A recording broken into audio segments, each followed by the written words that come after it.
Hello. This meeting. Okay, this meeting is this is not a meeting, this is a video. And this is a video of a lecture of Clark Williamson's book, Has God Rejected God's People? And it's just the first two chapters. I encourage you to read over the next chapters, but I think the first two chapters are particularly important, and I want to highlight those, and I want you to go over them with some clarity and detail. You get a sense of what's happening in this course and the issues.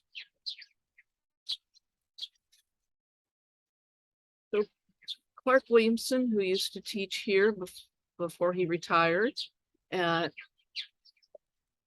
has contributed greatly to the field of uncovering some of the anti-Judaism in the Christian church. He's worked hard at reconciliation between Jews and Christians and creating a Christianity, thinking constructively and theologically about how we understand who Jesus is, who God is, what we're called to do, who are we, in ways that are not detrimental to, and that not only stop with the anti-Jewish implications and sometimes explicit claims that are common in Christianity, but also do what we can to make bridges and to eradicate those assumptions in our theology and in our practice and on our implicit assumptions. One of important element is how we understand who Jesus is, how Jesus lived in Israel at the time of his life, and the ways in which Jesus's life is significant for us now. We want to look particularly at the way that Jesus related to and interacted with people in his own context, people in his own religion, who were Jews, because he was Jewish, and to see the relationship between Christianity and Judaism as an enriching relationship that enriches and invites dialogue and understanding and broadening our understanding of who God is, more deeply than if we simply focus on what it means to be Christian with other Christians. This is a book written by Clark Williamson, Has God Rejected God's People? This is a picture of Clark and myself at one of the places we used to haunt. We've developed a strong friendship and spent a lot of time together engaging in theological debates, as well as eating sandwiches and chatting. We begin by looking at the treacherous mistake of the criteria of dissimilarity. This is a common criteria that New Testament scholars have used and argued for when they're looking at which sayings and events associated. I apologize, I live downtown. Which sayings and events that are listed in the gospel that are associated with Jesus are most likely authentic. So New Testament scholars have tried to figure out which elements are most likely authentic and which elements are perhaps constructed or written in from persons after Jesus was Jesus was on the earth. And as you recall from your New Testament study, the Gospels were written long after Jesus was alive. And the stories that developed are partially remembrances, partially they are from an oral tradition, or probably several different oral traditions, some of which get written down. Some of those things that are written down we've been able to find, some of them we have not, and some of them may just have not been written down. And they are written down and shared. Not everybody reads. It's not like you can just go to Audible, right? So you are dependent upon what the community and its leaders and its holders of the wisdom remember and decide to share with you about who Jesus was. So many of those stories are, well, Clark talks more about this, but many of the stories about who Jesus was in his life on earth are written in such a way to inspire faith for the people that are right there in front of them, rather than thinking about what actually happened or what the relationships between Jesus and the Jewish people around him actually were. And there's a lot of factors that we'll look over and see. But one of the important criteria that persons who are scholars of the New Testament have used, and they've used this for a long time, is a criterion of dissimilarity. In other words, if something is dissimilar from, if a claim or a saying that Jesus supposedly makes that's written down or in an oral tradition is very different from the community in which he grew up in and the context in which he lived, then it must be authentic. And now Clark is arguing that that is a flawed criteria, that it has given us a Jesus that is very dissimilar and even critical and even hypercritical and antithetical to the Jewish people, and especially the Jewish leadership of his day. He's a Jew and he is growing up as a Jew. He is engaging with other persons who are Jewish in his world. And it is only after the fall of the temple, or I should say, it is even after Jesus's death and resurrection and ascension, long after that, that these gospels were brought together and written down. To understand Jesus, Clark says, we must see him in and with, not against, his circumambient environment, which is the first century Judaism. Now, this principle of dissimilarity that I've already talked a little bit about is a rule of one of the biblical scholarship's main principles in discerning what the genuine Jesus and his true teachings, actions, and sayings are. This is a misguided approach that has led to a mistaken version of Jesus's life and mission that has left us with an anti-Jewish gospel, something that would be antithetical to Jesus himself. So much so that many Christians express surprise and disbelief in learning that Jesus was in fact Jewish. Now, many of you know Jesus was Jewish. You're in this class, you've taken New Testament, you've taken Hebrew Bible,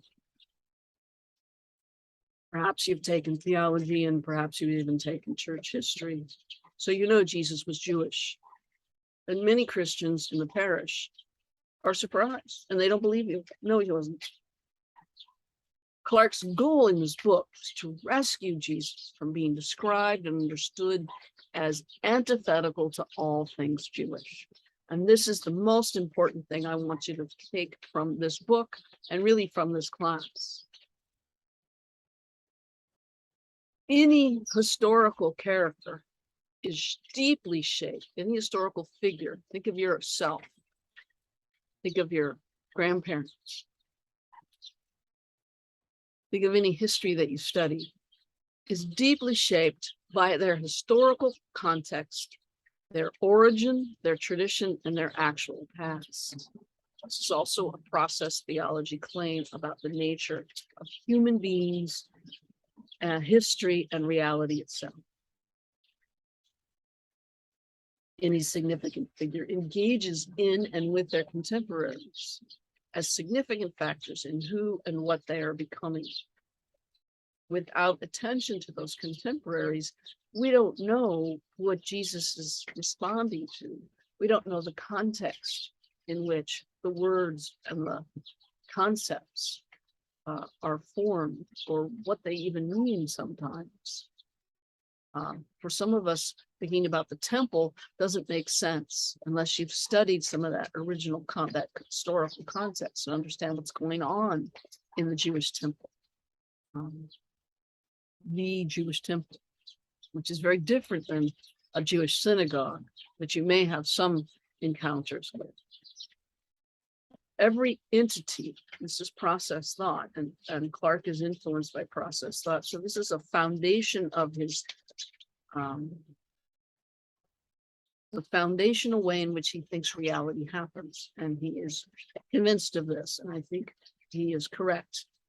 Every entity is constituted by the relationships with those before them and those around them. We are deeply influenced by those who came before us and those who are our neighbors and strangers, and even our enemies, or enemies is maybe a strong word, our opponents in our arguments and our discussions.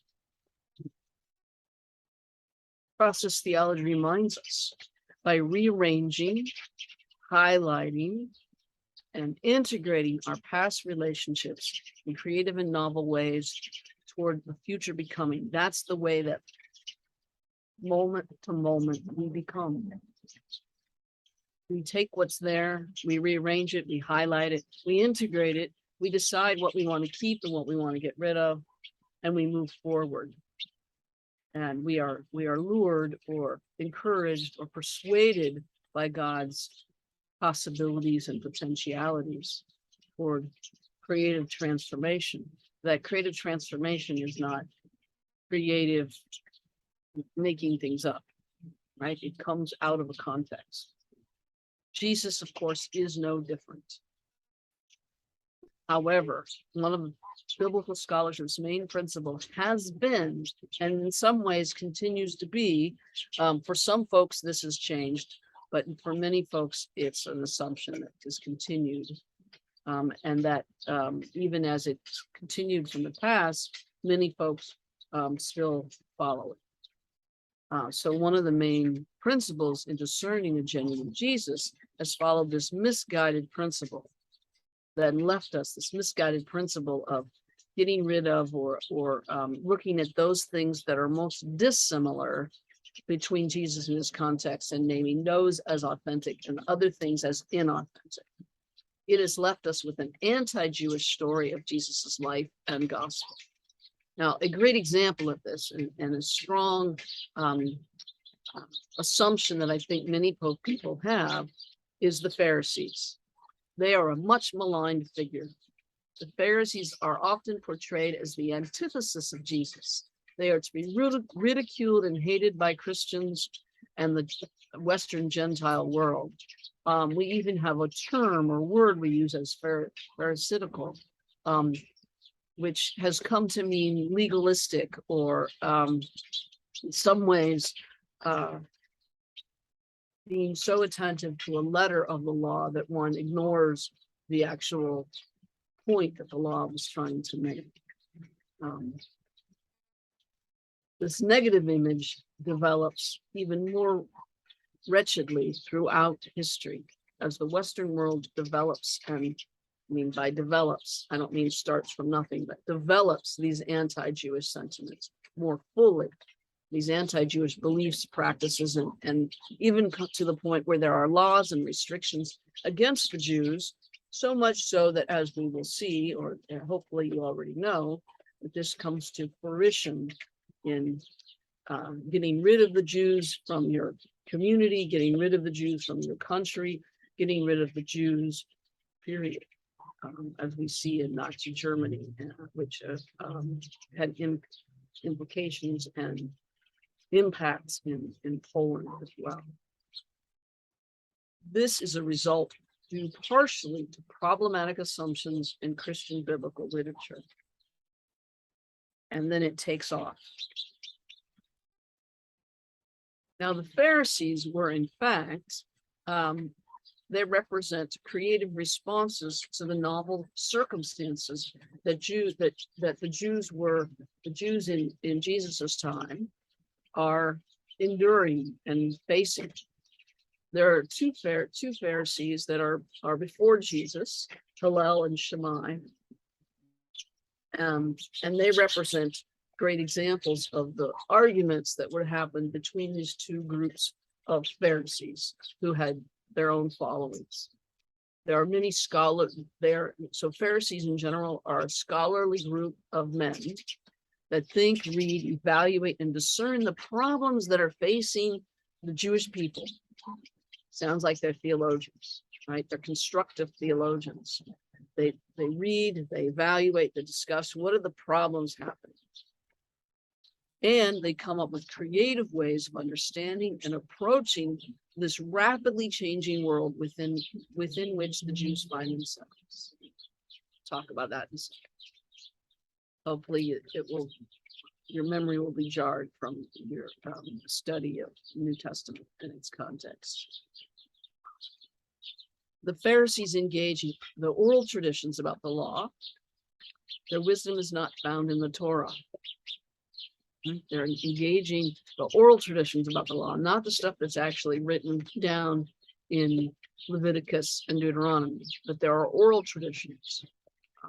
We know those as the Talmud and the Mishnah, which get written down and continue on throughout history. But at this point, they're still oral traditions, so they're not written down.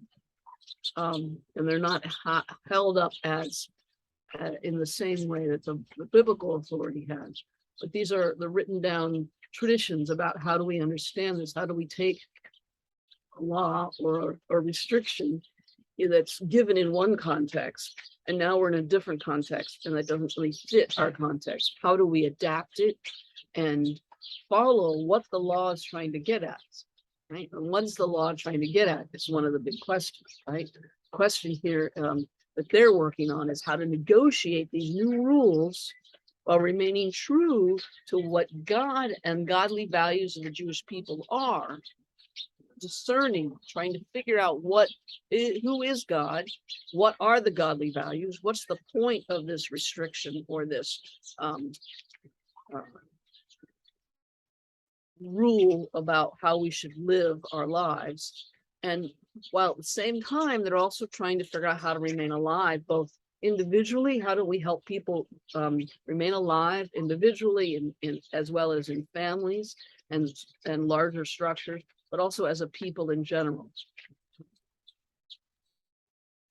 And actually the parallels between the wisdom of the Pharisees and the wisdom of Jesus, not the so-called Pharisees as they're portrayed in the New Testament, are very clear.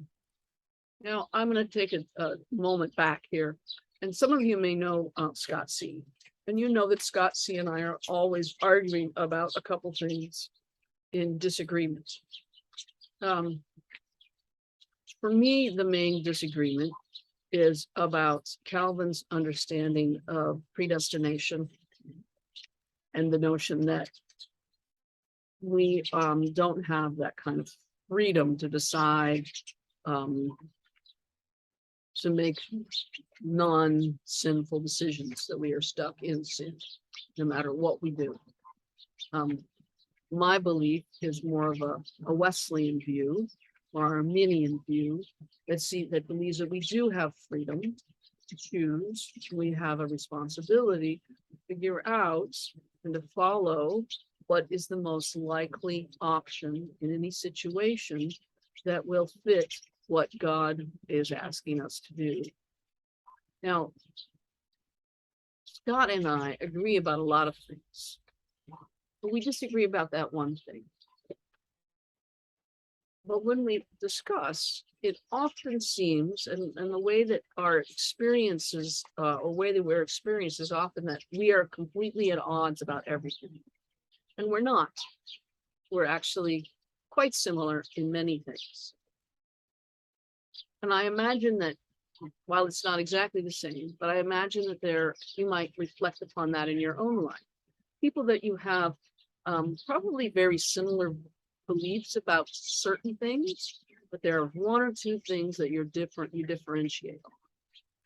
And then your discussions all focus on those one or two things. And perhaps those arguments get a little heated. And perhaps they get a little exaggerated. And perhaps people who are listening to you and maybe following you misunderstand that heated argument and think that you're enemies or you're opposed to each other in all things. And that's really not the case.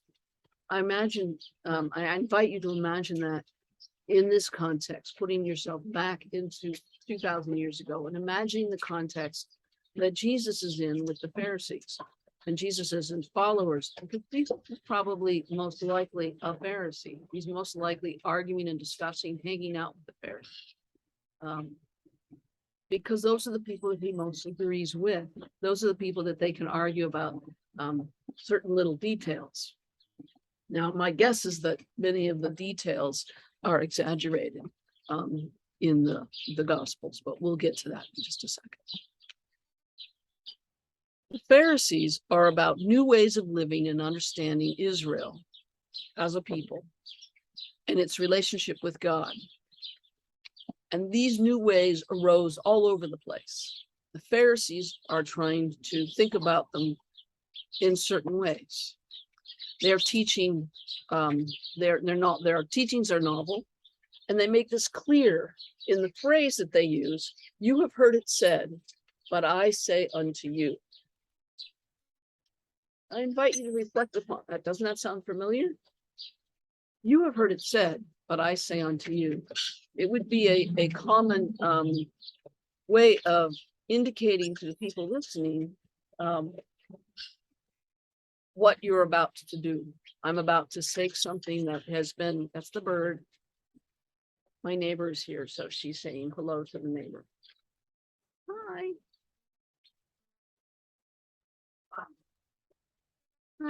I encourage you to reflect upon your own sense. And maybe there are certain phrases that you use in those conversations. Maybe there's certain phrases that indicate a new thing is coming, right? This is the way they've always done it, but we're going to do things differently. We're going to try something different. Maybe you have that in your own church. At any rate, I encourage you to reflect upon this is the Pharisaical way of doing this.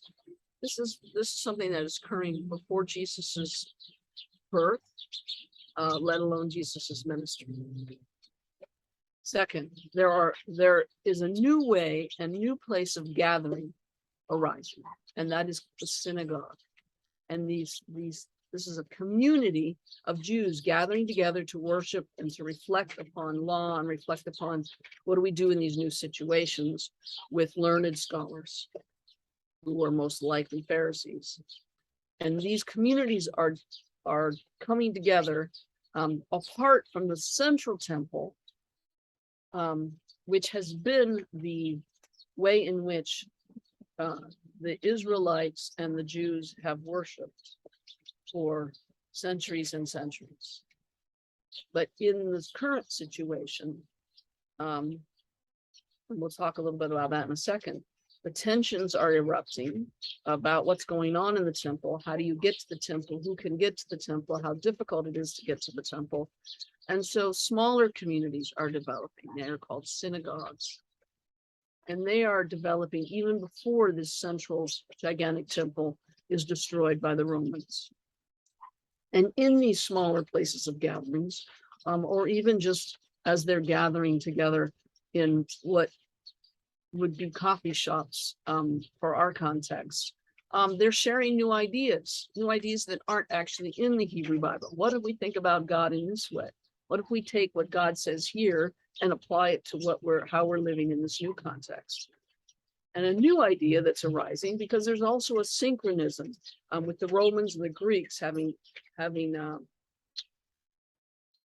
what would be the right word? Politically and militarily taking over their land. And so they're basically living in exile in their land. They haven't been sent somewhere else, but someone else is in charge. The Romans are in charge. The rulers that are Jewish are not in charge. So new ideas are coming in. People are learning new things. People are thinking about things in a different way. There is a new idea about this notion of the resurrection of the faithful. Now, as a little excursus over here, Marjorie Suhaki talks a little bit about this in one of her books, and I don't remember which one it is. But previously, I don't know, maybe I'm going to test my knowledge here. Dennis will know the dates. The Maccabean revolt. which is maybe 50 years, maybe 100 years before Jesus's birth. And in the Maccabean revolt, many people, innocent, good, young people, faithful people died. They were murdered by the Romans, or the Greeks. By the Greeks, not the Romans. And so the question arises, well, these people were faithful. They gave their lives in defense of the temple, in defense of the Jewish religion, in defense of Israel. And they were young, healthy, vibrant people. Surely God would not simply let their lives be erased. And so notions arise about a resurrection of the faithful, of those who have been faithful be resurrected. Now, this resurrection is that the Pharisees are reflecting upon, and that arise after the Maccabean revolt, is not exactly what you think of as what Christians often think of as a resurrection. This is a resurrection so that it's more like a Lazarus resurrection. So it's more of a resurrection of you are brought back to life at 25 or 30, and you are given the opportunity to live your life out, not a kind of eternal resurrection to eternal life.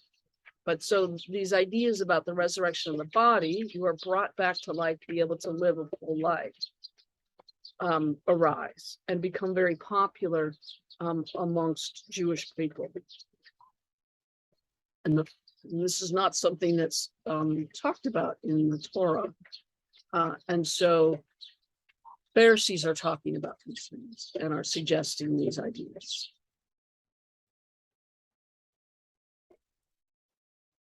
Neither the Judaism as we know it today, nor Christianity grew up directly out of the faith of Israel, as it is revealed in the Hebrew Bible.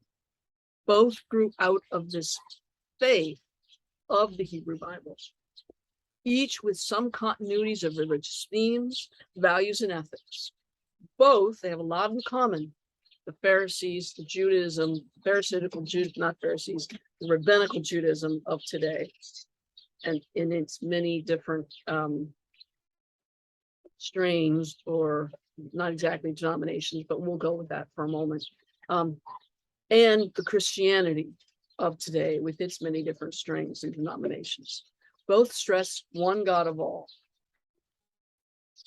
Both stress that God is a God of justice and love, who also cares for the poor, the widows, the orphans, the strangers, and the oppressed. And that God is a God of love for each and all. Those are three elements that are very similar between Judaism and Christianity. We agree on those things.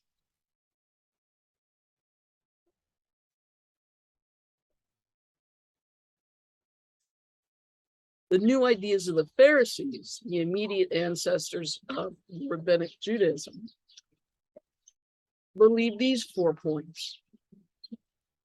And these are slightly different than the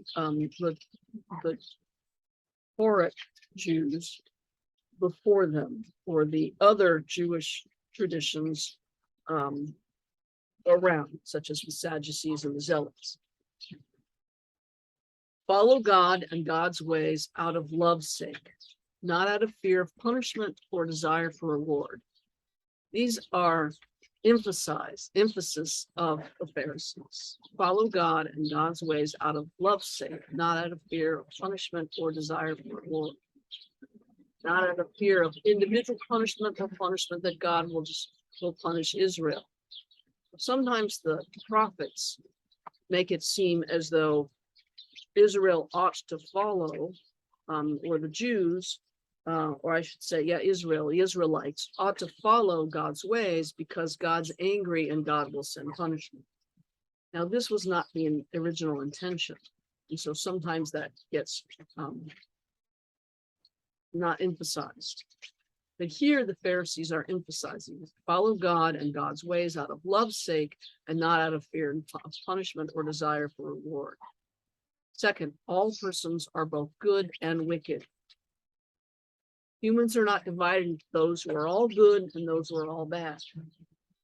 It's not that God comes to punish the wicked and uphold the good. All of us are all good, are good and evil, good and bad together. We have good in us and we have wicked in us. We sin, and yet we are also able to do loving, good things, and we are beloved. Third, so going back to number 2 again, this is particularly important, I think, and something that Christians might affirm theoretically, but often don't behave as if it is the case. I encourage you to reflect upon your own sense, and perhaps our own. I'm just going to give an example. I'm going to tell a story of myself, because it's my own sense that many of the people who voted for Trump are all bad. And I know that that's not true, because I have a neighbor that thinks Trump is great, and she's a delightful person. And I just think, what? I think, how can you do that? Now, this is a good reminder that all persons are both good and wicked. We sometimes do bad things. We sometimes do really dumb things. We are sometimes misled to believe things that politicians say. We are sometimes confused about what our values actually are. You may have your own stories, your own sense of that person who did X, Y, and Z is a bad person. No, they just did a bad thing. They have good in them. And this is one of the fundamental beliefs of Christianity.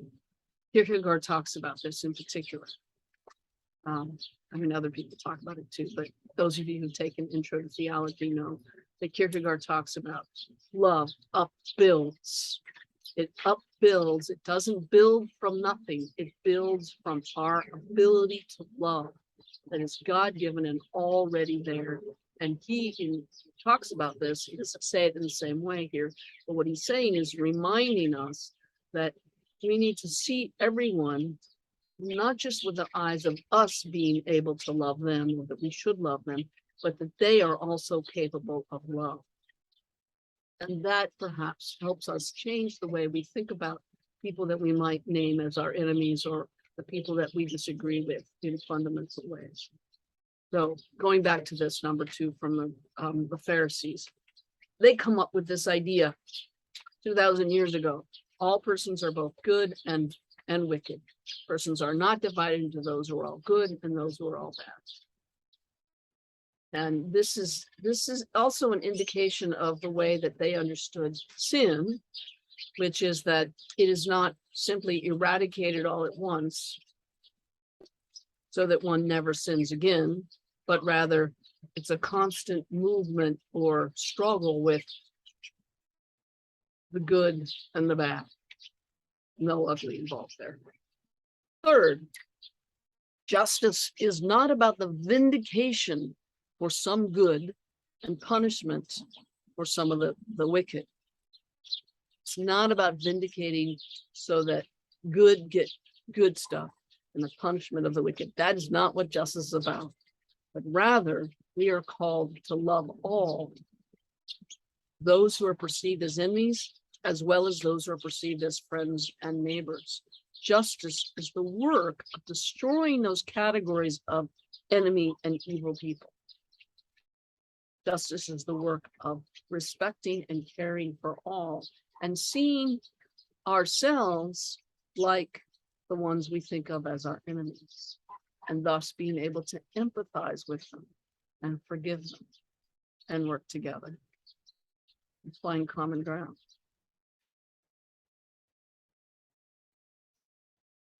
Fourth, the elect are justified only by God's grace, not by earning their actions, for God's empowerment is necessary for ethical living. But now this is something that the Protestants pick up and develop quite clearly, something that Scott C. and his attention to Calvinism will particularly develop and make into an almost, I think, untenable claim that we're somehow predestined to be saved or not saved. But at any rate, the idea here is that we're not earning God's grace by the good that we do. Rather, we need to be empowered by God in order to live ethically and with love. We are empowered by God to live ethically. So those things that we do that are not what we should do, the things that we don't do that we should do,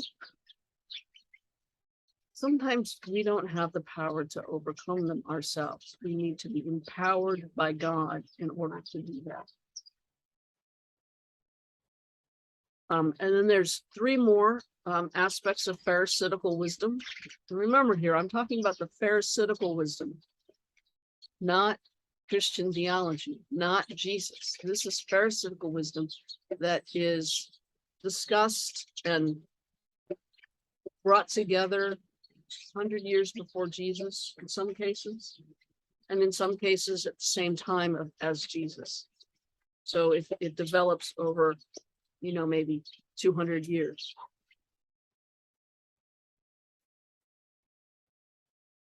The notion of internalizing the Torah as God's covenant into your heart is part of the goal.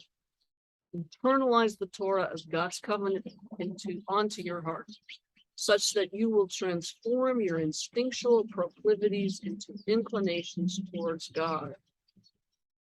Sounds very much like some Protestant theology that I've read. Internalize God's law, God's covenant upon your heart. This is also consistent with Jeremiah. Write your laws upon my heart, God. Inscribe it upon my heart, so that your instinctual proclivities will actually be slowly transformed into inclinations toward God. I will just also say, I know there's probably no Methodists there, but very Wesleyan. 6. The Pharisees also viewed God as loving each individual person. And this is a shift in Judaic traditions. This is a shift in the way that the Jews understood God's presence was with the covenant that God made with Israel as a people, not necessarily with with people. Now, God does make callings of individual people to do leadership roles, right? But not necessarily, the focus is not necessarily on the individual person. It's focused on the person in the family, and the family in the community at large, and how is the community behaving. So you get the prophetic tradition arguing against the way certain people are being treated, and the way certain people are treating those people. And the whole of Israel will suffer, not just those who are committing the wrongs. The Pharisees are viewing God more as focused on individual people, as loving each individual person. As the intimate you are loved, right? Intimate you is a grammar, right? As opposed to you in general. We see this clarified with Luther. Those of you who've taken church history remember that one of the things that Luther does with the communion, the shift in the understanding of the Lord's Prayer, is that in German there's two different words for you. One is du, and the other is, I can't remember, but the other is a more broad sort of thou kind of term. So there's the thou, and then there's the you, and you is an intimate. So a you is what I would say to Tangela or to a loved one or a child. Whereas the you in general, because I'm just saying you all is a kind of broader and even more formal phrase. For the Pharisees, it's the intimate you, that God loves you. It's not focused on the nation as a whole or even its leaders as the representatives. And seventh, the seventh style of Jesus and the style of Pharisees Both include asking questions that do not have a yes or no answer. I should say answer. It's not a simple yes or no answer. They're kind of tricky. It's meant to be like, if you answer it yes, it's a problem. If you answer it no, it's a problem. So they're trying to come up with a third way of engaging these questions, a way that hasn't been developed before. Now, the way that the Pharisees are often portrayed is problematic in many instances in the gospel, especially in Matthew and in John. And just as problematic is the way that Jesus is portrayed in relation to them. Jesus calls them blind guides and hypocrites. Pharisees themselves were hypercritical of themselves and of each other. It's part of the way of the culture, so to speak, of the Pharisaical engagement, right? They would critique each other in quite detail. You're wrong in this way, you're wrong in that way, to make themselves coming up with a new way of understanding things as precisely as possible. It may be a little bit more like lawyers arguing about, well, what is the nature of in terms? You remember, well, maybe that's not a good example, but the example that comes to mind is when Clinton is asked if he had sex with a woman, and he says, no, I did not have sex. Well, what do you mean by sex? So there's a very clear distinctiveness about what the terms mean. And so there would be a critique of each other. So they were hypercritical of each other. So that may be part of what's going on. Williamson is suggesting. In addition, some of the material in Matthew's gospel. So that's one option. And another option to understand what's going on with Matthew and why is he so hypercritical of the Pharisees and calling them blind guides and hypocrites.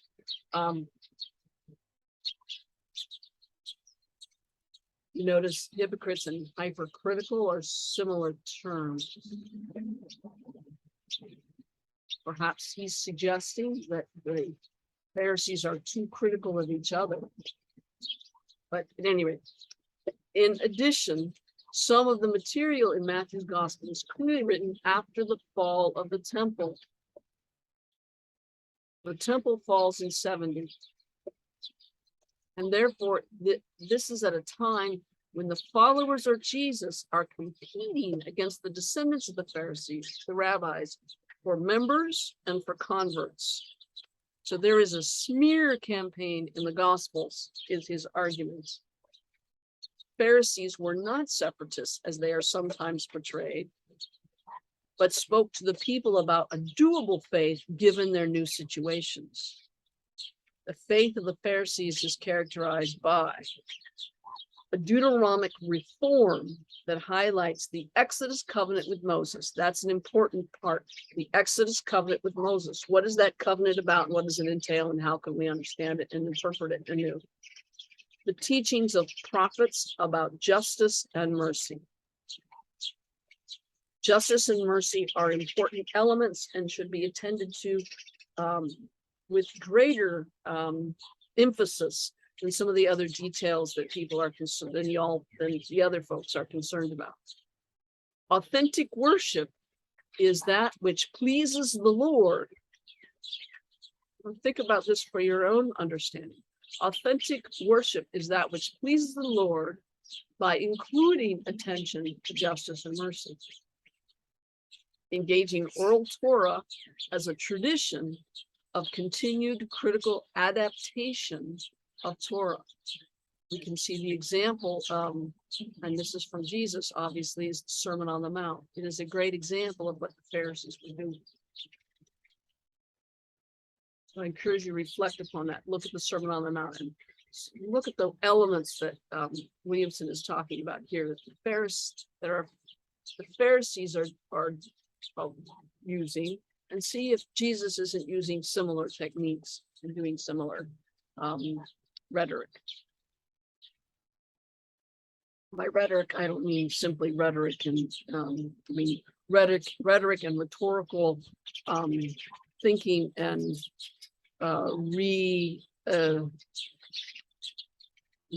It's not reevaluation, but restating things in a new way for a new situation. The Pharisees are also, what's important is structural reform, attention to personal transformation. Remember, we talked about this earlier, that personal transformation toward internalizing the Torah, bringing the Torah internal.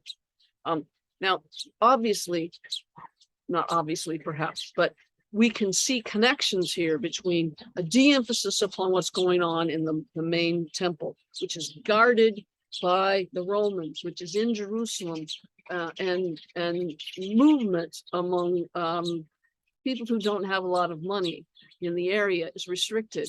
It's more difficult now with the taxes. And so there's also some theological changes as well. But these changes that are happening politically and geographically, so to speak, I mean that local geography, are also having an impact upon how we understand what the Torah is and how we understand what worship is. And worship now becomes internalizing the Torah rather than simply doing these external things that are really, these things were started 3, 4, 5,000 years ago. Think about, that's a long time, and the way that we see in the Hebrew Bible, we see a development of the Israelites and the Jewish way of understanding who God is and what God wants from us over those 3,000 years. Think about the way in which Christianity has developed in the past 2,000 years. And perhaps where will it be in 1,000 years? So continuing on here. I encourage you to reflect upon these questions, perhaps write them down in a journal or simply reflect upon them. Either bring them to class so we can have a discussion about them, and reflect upon them in your own work, in your own ministry. Is this information new to you? Does it surprise you? What are your responses to it? What do you think about Jesus' historical context as a Jewish man and the way that he is often portrayed in the Gospels as anti-Jewish, especially in the picture that New Testament scholars have often given? Are you convinced by Clark's argument? What are your further questions? Now, in the next chapter, Clark summarizes the results of the National Opinion Research Center survey about Christians, and this includes Protestants and Roman Catholics, about Jews. They asked several questions concerning the Jewishness of certain biblical figures. They asked about the responsible parties for Jesus's trial and crucifixion. And they asked about God's feelings about the Jews. What do you think God's feelings are about the Jews? And I invite you to note your own answers and guess at the answers your own parishioners, say parishioners, not partitioners, your own parishioners and sister congregants would give. Are you surprised at the ignorance, embedded assumptions of blame and disregard and disdain for the Jews of Jesus' time and the Jews of our own time? Question 1. Were Peter, Paul, or any of the other disciples Jewish? How many? What do you think? 12 disciples that we know of, and obviously there's other folks around.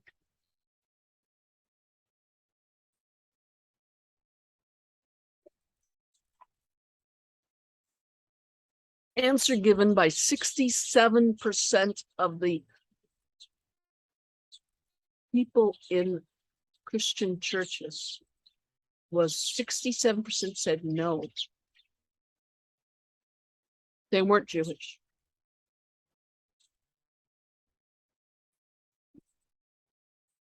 Now, question 2, I'll go to this one next. Was Judas Iscariot a Jew? The disciple that betrayed him? Answer given by 40% 44 and 47%, Protestant and Catholic, of Christians said yes. So none of the other people were Jewish, but Judas was. Or some of them thought, no, even Judas wasn't.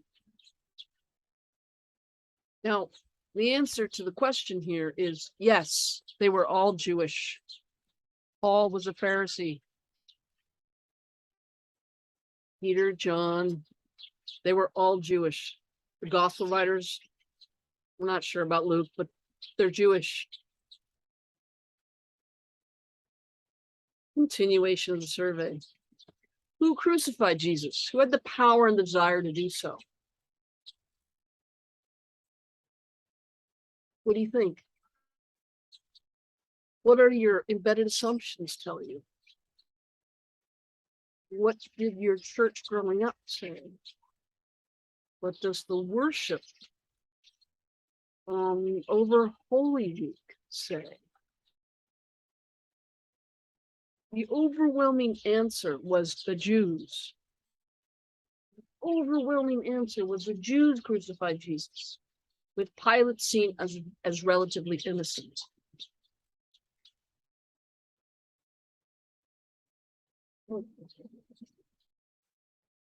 I invite you to reflect upon that answer, and that the actual facts of the history of Israel at the time. We will continue that analysis, or Clark continues that analysis in this second chapter that we're reading. And I invite you to return back to this notion that most Christians argued that Jews crucified Jesus and that Pilate was relatively innocent. I wonder where they got that idea. Can the Jews be forgiven for what they did to Jesus? Given what you know about Christianity, what do you think they said? What does Christian theology say? What do you think? 33 said no. Absolutely not. Jews cannot be forgiven for what they did to Jesus. 60% said probably no. Probably, possibly no. 27 were uncertain. No one said absolutely. What's your understanding? What's your theology of forgiveness? I guess there's an unforgivable sin. And I guess the unforgivable sin is not murdering 6, 7, 12 million people. That's not an unforgivable sin. But what the Jews did was unforgivable. And what exactly did the Jews do? Well, I wonder if we understand that the Jews were not the ones who crucified Jesus, does that mean that the Romans, all the Romans and their descendants, not just Pilate, not just the Roman rulers, cannot be ever forgiven? It's interesting. Can the Jews be forgiven? Does that mean all the Jews now? The people who weren't alive? And it's interesting if you reflect upon, does that mean that all the Romans then cannot be, all Italians cannot be forgiven? Number 5, is the reason that Jews have so much suffering in history because God is punishing them for rejecting Jesus? Even if you, I just reflect upon this about your own embedded assumptions, even growing up. Is that maybe the way you thought about it?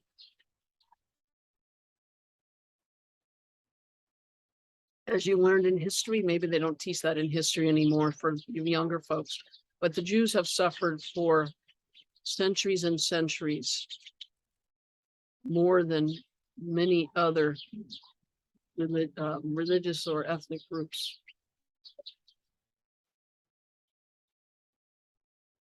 40% of Christians believe this is true. 40% think that the Jews suffer so much because God is punishing them for rejecting Jesus.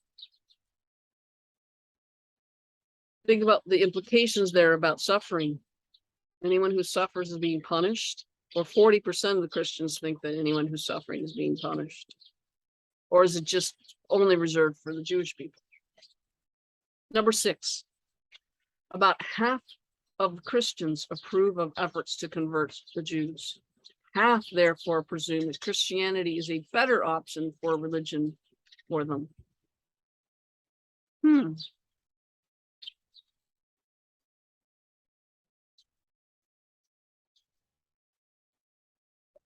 Do the Jews, the 7th question, should be 7 there. Do the Jews deserve civil rights? Now, this to me, was particularly shocking. I mean, I understand Christians have some weird understanding of theology because they've been taught some things or haven't really thought about things critically. But when it comes to being American citizens, do Jews deserve civil rights? Only 42% of Christians said yes, Jews deserve civil rights. So that means 68% of Christians said Jews do not deserve civil rights.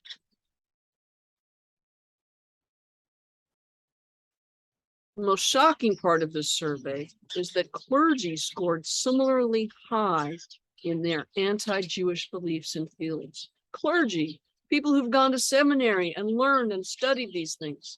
There is a problem with our seminaries.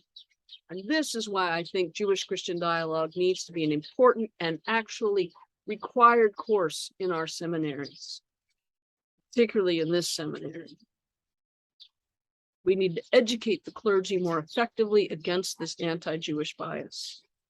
Williamson gives us 6 points to clarify and remedy misunderstandings about our wrong-headed claims that contribute to this anti-Jewish bias in the Christian churches in the United States. This is chapter 2, and this is when this really should have gone before, but I wanted to give you that overview of the surveys to give you a sense of the drasticness and importance of the question, of the issue. In chapter 2, he focuses on 6 points. First, he wants it to be clear that the Gospels are written as apologetic literature. They're written for a purpose that is a religious purpose to convince you of something, teach you something about who Jesus was, and to get you to convert, to get you to do something, change your life in some way. They are not literal histories. They're not the same, but think about the apologetics that run rampant as November comes. The kind of ads with things that are said about the different people who are running by the other side, by their own people and by their other side. You might think of this in a similar way. You might reflect, those of you who remember the military of Trump's campaign against Hillary. Things that are said about Hillary, and probably most of you don't like Hillary because men don't seem to like Hillary, and I don't understand that, but at any rate, they're not true. Things that candidates say about other candidates that are running against them are usually not true, or they are exaggerated. The Gospels are apologetic and not literal histories. Second, Pontius Pilate was a tyrant who brutalized those who even protested against his policies. Read the section on Pontius Pilate. It will perhaps change your view of who Pontius Pilate was. Trust me, this was not a man that would listen to his wife's dreams and say, oh, okay. 3, the so-called Jewish trial of Jesus, something conducted by the Jewish authorities, was not an historical event. It was not something that was even legal according to Roman law. They would have been charged if the Romans had seen the Jews conducting some kind of trial. Certainly was not something authorized. But rather it is Mark's attempt to help his community understand the trials and tribulations of Jesus. Fourth, Christian literature make Pilate and Rome look good in order to avoid Roman persecution and suspicion. These are written at a time when Rome has destroyed the temple. And practically, it laid siege to Jerusalem, practically destroying the Jews, practically destroying everyone around there. So compliance, resistance is definitely futile in that situation. What do you do? In order to stay alive, you must make it seem as though the people that are evil and destroyed things are they're good, we like you, we're fine. They didn't do anything, what's their fault? 5, the Jews did not kill Jesus historically or in any other way. They didn't have the power to do it. In fact, most of the people that followed Jesus were Jewish. In fact, all of the original people that followed Jesus were Jewish. All the people that became leaders. 6, our understandings, our ideas, and our language about these matters and others have consequences for which we are morally responsible. When we repeat these mistaken claims, and these claims result in hatred, violence, and libel against the Jews, it is our responsibility to address it. Thank you.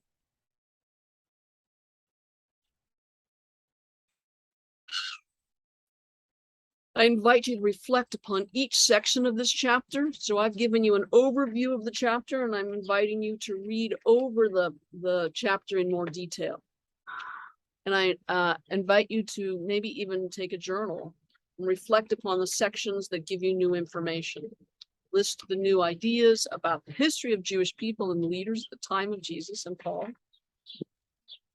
How does this new information affect your view of the Jewish people or of Jewish people in general? How does it affect your view of the church and of the way in which we worship? And the need for more education for Christians and others about these matters. Do any of these new thoughts change your ideas about who Jesus was and is? Could any of these ideas change your reading of the gospel in any way? Your understanding of it? What's important in it? Does it change your understanding of theology, of sin and salvation? Does it help you think about what Jesus accomplishes in his life, teachings, death, and resurrection that contribute to your and other Christians' salvation? How about the way you worship? How about the way you preach?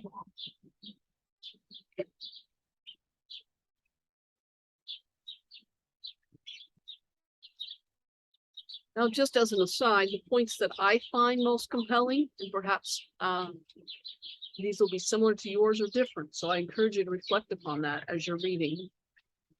The first one I found most compelling when I first read this was how responsible Pilate was, how he was an intolerably cruel and reckless tyrant, and in no sense of the word could he possibly have been innocent. He certainly would not have listened to his wife's dream. The so-called trial held by the Jewish leaders never would or could have happened in any official or legal sense. This was kind of shocking to me as well. I mean, I always thought that Pilate always got whitewashed, but I never realized how absolutely horrid he was. Now, the so-called trial, I thought that the Jews did have a trial, but I knew that they did not have the power to crucify him or kill him. But I did think that they had the power to make trials. But the fact that they did not have any way of doing that and creating this scene speaks of a literary license that is bending over backwards, I think. And once again, it serves to make the Jewish leaders look evil. It's bad PR. And it avoids blaming the people that are actually in charge.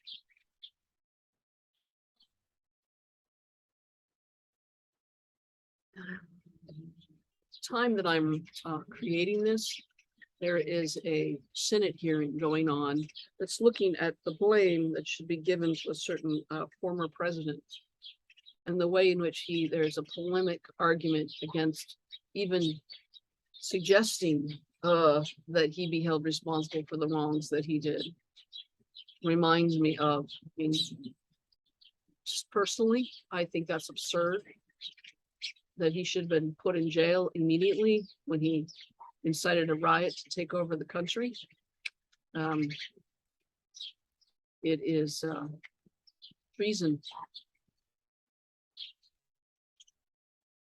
And the very fact that it's now, what, 2-3 years later, and we're still talking about it, and I know in my heart that he will not go to jail, that he will not be held responsible. He'll probably run for president again, and people will probably vote for him.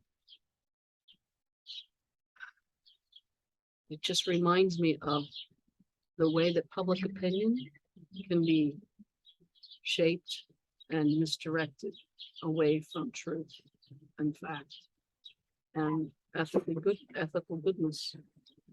I'm not saying that everything that liberals say is good and everything that conservatives say is bad. I'm just saying this particular situation, even Mike Pence thought it was wrong. And I don't know that Mike Pence and I agree about most things. Okay. Coming back to the text. Sorry for those of you who are supportive of Trump. I still think that God loves you. I take note of the historical development across the 4 Gospels. That Mark is written first, then probably Matthew, then Luke, then John.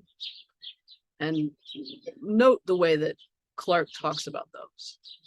And I highlight the importance of attending to the historical context when each of them were written, as well as the changes that occur and the polemical nature and purpose of each of them. They're each doing something slightly different. They're each in a slightly different context. And what they're all together doing, they're doing all of them are doing. And lastly, I'm reminded of the ending of the Gospel of John. And I think this is important.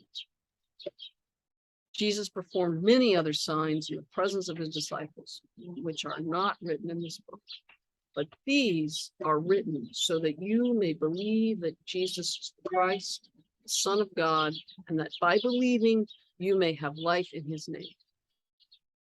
And I encourage you to both take the content of that to heart as you are reflecting upon your own theology and your own spiritual relationship with God, but also take it to heart as you are reflecting upon the historical accuracy that is in the texts, that even the Gospel of John is telling you that these were not historically accurate. These are written for the purpose so that you may believe in Jesus, that you may believe, and that believing in him, you may have life in his name. And John perhaps is also very much concerned about those who are not Jewish, or those who have. And John is writing at a time when all kinds of things are changing. So I encourage you to reflect upon those. And may you continue to attend to the implications of the assertions that you make about anti-Jewish and Jews, as well as other assertions that you make concerning race and gender, homosexuality and gay marriage and animals, particularly birds. And then re-examine these implications, these claims, these assertions, and their implications. In light of your articulated claims that relate to the core of your beliefs and values about who God is, who we are, and what we are called to do. Thank you for your attention.